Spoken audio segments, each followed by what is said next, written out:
பெண்கள் பகுதியிலிருந்து இப்போது கேட்கலாம். முஸ்லிம் அல்லாத சகோதரி முதலில் கேள்வி கேட்கலாம். எல்லோருக்கும் மாலை வணக்கம். என் பேர் ஆர்த்தி. நான் ஒரு இன்ஜினியரிங் ஸ்டூடெண்ட். பெரும்பாலான மதங்கள் அதற்குண்டான கோட்பாடுகளை வைத்திருக்கிறது என்று நான் நம்புகிறேன். இந்து மதமாகட்டும், கிறிஸ்துவ மதமாகட்டும் அல்லது இஸ்லாம் ஆகட்டும், அதற்கென்று ஒரு நம்பிக்கையை வைத்திருக்கிறது. முக்கிய மதங்களான ஹிந்துயிசம், கிறிஸ்டியானிட்டி, இஸ்லாம் போன்றவை நீண்ட நெடுங்காலமாக இருப்பதை நாம் பார்த்து வருகிறோம். அதனால் இந்த மதங்களில் அடித்தல் திருத்தல்கள் காலத்திற்கேற்ப மாறியிருக்கலாம். இது போன்ற அடித்தல் திருத்தல்களால், அதாவது இந்த சட்ட மாற்றங்களால் சில நன்மைகளும் நடந்திருக்கலாம், அதே சமயம் சில தீமைகளும் நடந்திருக்கலாம். என்னுடைய கேள்வி என்னவென்றால், நாம் ஏன் குரான் மற்றும் வேதம் போன்ற மத நூல்களின் அடிப்படையில் வாழ வேண்டும்? குரானில் உள்ள நல்லவையையும் வேதத்தில் உள்ள நல்லவையும் எடுத்துக்கொண்டு தவறானவையை விட்டுவிட்டு அதன் அடிப்படையில் நாம் ஏன் ஒரு நல்ல வாழ்க்கையை வாழக்கூடாது? உதாரணத்திற்கு, குரான் என்ன சொல்கிறது, வேதம் என்ன சொல்கிறது என்பது எனக்கு முக்கியமில்லை. நான் நம்புவதெல்லாம் ஒருவனுக்கு ஒருத்திதான் இருக்க வேண்டும். ஒருவேளை இதற்கு மாறாக வேதத்திலோ குரானிலோ கருத்துக்கள் இருந்தால் அதை நான் ஏற்றுக்கொள்ள மாட்டேன். என்னை பொறுத்த வரைக்கும் பெரிய மதங்கள் தவறான கருத்துக்கள் சொன்னாலும் அதை நாம ஏற்றுக்கொள்ள வேண்டியதில்லை. அதுல இருக்கிற நல்லதை மட்டும் நாம எடுத்துக்கொள்ளணும். நாம எதுக்கு இங்க ரெண்டு பெரிய மதங்களோட ஒற்றுமையை பத்தி பேச வந்திருக்கோம்? எதுக்காக மதங்களுக்குள்ள வித்தியாசத்தையும் ஒற்றுமையை பத்தி பேசணும்? அதுக்கு பதிலா நாம ரெண்டு மதங்கள்ல இருக்கிற நல்ல கருத்துக்களை எடுத்துக்கிட்டு ஒரு நல்ல வாழ்க்கைய வாழக்கூடாது? இதுதான் என்னோட கேள்வி. சகோதரி அருமையான கேள்வியை கேட்டிருக்கிறார். மிக அருமையான கேள்வி, காலத்திற்கு ஏற்ற கேள்வி. நாம் ஏன் மதங்களை பின்பற்ற வேண்டும்? ஏன் இந்து மதம், ஏன் இஸ்லாம், ஏன் கிறிஸ்தவ மதம்? அனைத்து மதங்களிலும் இருக்கும் நல்ல விஷயங்களை மட்டும் பின்பற்றலாமே. ஆனால் எது நல்லது எது கெட்டது என்று தீர்மானிப்பது யார்?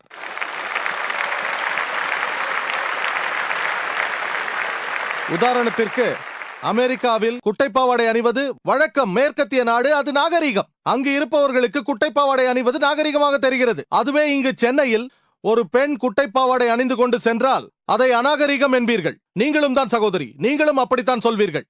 ஆகவே அமெரிக்காவில் நாகரிகமாக தெரிவது இங்கு அநாகரிகமாக தெரிகிறது. சில வருடங்களுக்கு முன்பு நான் அமெரிக்கா சென்ற பொழுது ஒருவர் என்னை பார்த்து, இந்திய பெண்கள் அநாகரிகமானவர்கள் என்றார். நான் அதிர்ச்சியாகி ஏன் என்றேன். ஏன் அப்படி சொன்னீர்கள் என்று கேட்டேன். புடவை காட்டும் பொழுது வயிற்று பகுதியை காட்டுகிறார்கள் என்று சொன்னார். ஆகவே அமெரிக்கர்களுக்கு வயிற்று பகுதியை காட்டுவது அநாகரிகமாக தெரிகிறது.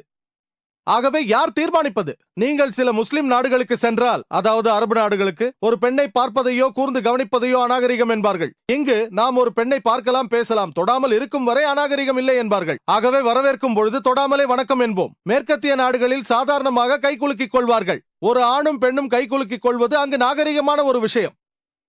உடலில் வேறு எந்த பாகத்தையும் தொடாமல் கையை மட்டும் குலுக்கிக் கொண்டால் சில நாடுகளில் அது நாகரிகம். இன்னும் சில மேற்கத்திய நாடுகளில் ஒரு பெண்ணுக்கு உதட்டிலோ கன்னத்திலோ முத்தம் கொடுப்பது நாகரிகம்.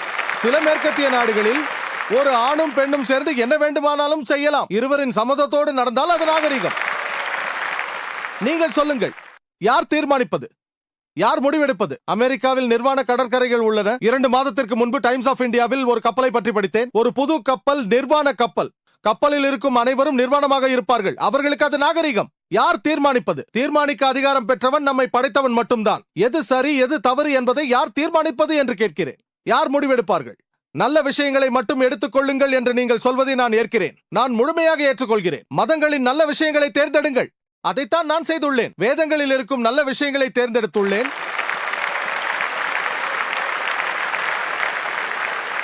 ஆனால் எனக்கு எது சிறந்ததாக இருக்கிறதோ அது உங்களுக்கு சிறந்ததாக இருக்காது.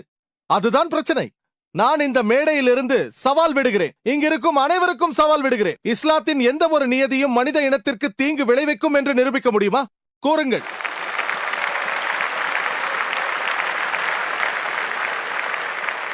நான் சவால் விடுகிறேன். நான் சொல்கிறேன். நான் மற்ற முஸ்லிம்களின் சார்பாக பேசவில்லை. என் தலையை அடமானம் வைக்கிறேன். நான் யாருக்கு வேண்டுமானாலும் சவால் விடுகிறேன். ஆம், முஸ்லிம் அல்லாத அநேகர் சில விஷயங்களை தவறு என்று சொல்லலாம். உதாரணத்திற்கு, இந்த சகோதரி ஒரு ஆண் ஒரு மனைவிக்கு மேல் மனம் முடிப்பதை ஏற்கவில்லை. நான் அதை பற்றி பேசுகிறேன் இன்ஷா அல்லாஹ். இந்த விளக்கத்தை கேட்ட பிறகு நீங்கள் உங்கள் கருத்தை மாற்றிக் கொள்வீர்கள். என் பதிலை ஏற்றுக்கொள்வீர்கள். உதாரணத்திற்கு, இரண்டும் எவ்வளவு என்ற கேள்விக்கு உங்களுக்கு பதில் தெரியவில்லை என்றால் நான் சொல்கிறேன். பதில் தெரிந்த பிறகு நீங்கள் ஏற்றுக்கொள்வீர்கள். ஆகவே சகோதரி என்ன செய்ய வேண்டும் என்றால், நீங்கள் ஏற்றுக்கொள்ளாத விஷயங்களை தைரியமாக மைக்கில் வந்து கூறுங்கள். நான் ஒரு சாதாரண மாணவன். அல்லாவின் உதவியால் எப்படியாவது பதில் சொல்ல முயற்சிக்கிறேன். ஒரு திருமணத்திற்கு மேல் செய்து கொள்ளலாம் என்று வேதங்கள் சொல்கிறது, பைபிளும் சொல்கிறது. குரானும் சொல்கிறது. நீங்கள் இதில் எதையுமே நம்பவில்லை என்றால் பிரச்சனை இல்லை. நாம் அறிவுபூர்வமாக இதை பற்றி பேசுவோம். இயற்கையாகவே ஆணும் பெண்ணும் சம விகிதத்தில் பிறந்திருக்கிறார்கள் என்பது உங்களுக்கு தெரியுமா?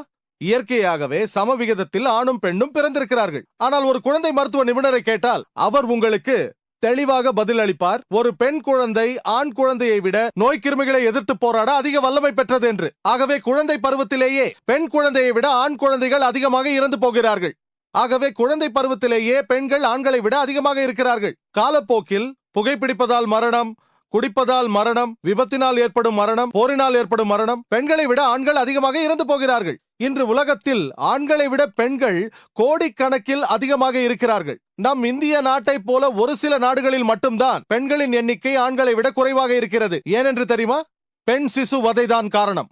பிபிசி கொடுத்த தகவல் படி, பிபிசியின் எமிலி பெக்கனன் கொடுத்த தகவல் படி, லெட்டர் டை என்ற நிகழ்ச்சியில் அசைன்மெண்ட் என்ற தலைப்பில் ஒவ்வொரு நாளும் இந்தியாவில் 3000 கருச்சிதைவுகளுக்கு மேல் நடக்கின்றது. அதுவும் கருவில் இருப்பது பெண் என்று தெரிந்த பின்பு.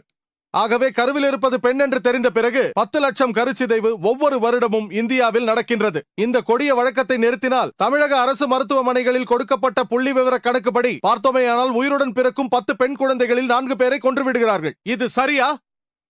இது தவறு. இந்த கொடிய வழக்கத்தை நிறுத்தினால் இந்தியாவிலும் பெண்களின் எண்ணிக்கை ஆண்களை விட அதிகமாகும். அமெரிக்காவில் மட்டும் ஆண்களை விட 78 லட்சம் பெண்கள் அதிக அளவில் இருக்கிறார்கள். யூகேவில் மட்டும் 40 லட்சம் பெண்கள் அதிகமாக இருக்கிறார்கள். ஜெர்மனியில் 50 லட்சம் பெண்கள் அதிகமாக இருக்கிறார்கள். ரஷ்யாவில் 90 லட்சம் பெண்கள் அதிகமாக இருக்கிறார்கள்.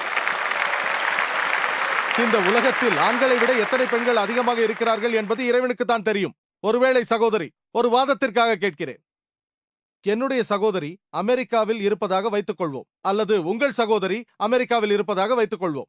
கல்யாண சந்தை நிரம்பி விட்டது. எல்லா ஆண்களும் தனக்கென்று ஒரு பெண்ணை மணந்து கொண்டார்கள். இருப்பினும் அங்கு 78 லட்சம் பெண்கள் வாழ்க்கை துணை கிடைக்காமல் இருப்பார்கள். வாழ்க்கை துணை இல்லாத அந்த பெண்களுக்கு இருக்கும் ஒரே ஒரு வழி என்னவென்றால், ஒன்று ஏற்கனவே திருமணமான ஒரு ஆணை மணப்பது, அல்லது பொது உடைமையாவது. நீங்கள் சொல்லலாம், பொது உடைமையா? சகோதரர் ஜாக்கிர், இவ்வளவு கடுமையான வார்த்தையா? சகோதரி, இதைவிட நாகரிகமான வார்த்தையை பயன்படுத்த முடியாது. எனக்கு சிறந்த வார்த்தையும் தெரியவில்லை. அமெரிக்காவில் ஒரு ஆணோ பெண்ணோ வாழ்க்கையை அமைத்துக் கொள்வதற்கு முன் 8 நண்பர்களோடு பாலியல் உறவு வைத்துக் கொள்கிறார்கள். இம்மாதிரியான தவறான உறவை 10, 20, 30 என்று கூட வைத்துக் கொள்கிறார்கள். மேலும் சட்டமும் இதை தடுக்காது. ஒரு மனைவிக்கு மேல் மணந்து கொண்டால் அதை அவர்களால் ஜீரணிக்க முடியவில்லை. ஏன்? மனைவியாக இல்லாமல் இருந்தால் அவருக்கு எந்த உரிமையும் இல்லை. அவரை அவதூறாக பேசி அவமதிக்கிறார்கள். ஆனால் இஸ்லாத்தில் 2வது மனைவிக்கு சம உரிமை கொடுக்க வேண்டும், மதிப்பும் கொடுக்க வேண்டும், மரியாதையும் கொடுக்க வேண்டும். ஆனால் நான் உங்கள் கருத்தை ஏற்கிறேன் சகோதரி. எந்த பெண்ணும் ஒரு சாதாரண சூழ்நிலையில் தன் கணவனை பகிர்ந்து கொள்ள விரும்ப மாட்டாள். நான் இதை ஏற்றுக்கொள்கிறேன், முழுமையாக ஏற்றுக்கொள்கிறேன். ஆனால் இஸ்லாத்தின் சட்டப்படி ஒரு பெரிய இழப்பை நாம் தடுப்பதற்கு சின்ன இழப்பை ஏற்றுக்கொள்ளும்படி இருக்கிறது. பெரிய இழப்பை தடுக்க சின்ன இழப்பை ஏற்றுக்கொள்ள வேண்டியிருக்கிறது. எல்லா முஸ்லிம் பெண்களுக்கும் இது நன்றாகவே தெரியும். பல லட்சக்கணக்கான பெண்கள் 2வது மனம் முடிக்காவிட்டால் அவர்கள் பொது சொத்தாக சீரழிக்கப்படுவார்கள் என்று அவர்களுக்கு தெரியும். ஆகவே மற்ற சகோதரிகள் சீரழியாமல் இருக்க எங்கள் கணவர்களை பகிர்ந்து கொள்ள தயாராக இருக்கிறோம் என்கிறார்கள். உங்கள் கேள்விக்கு இதுதான் பதில்.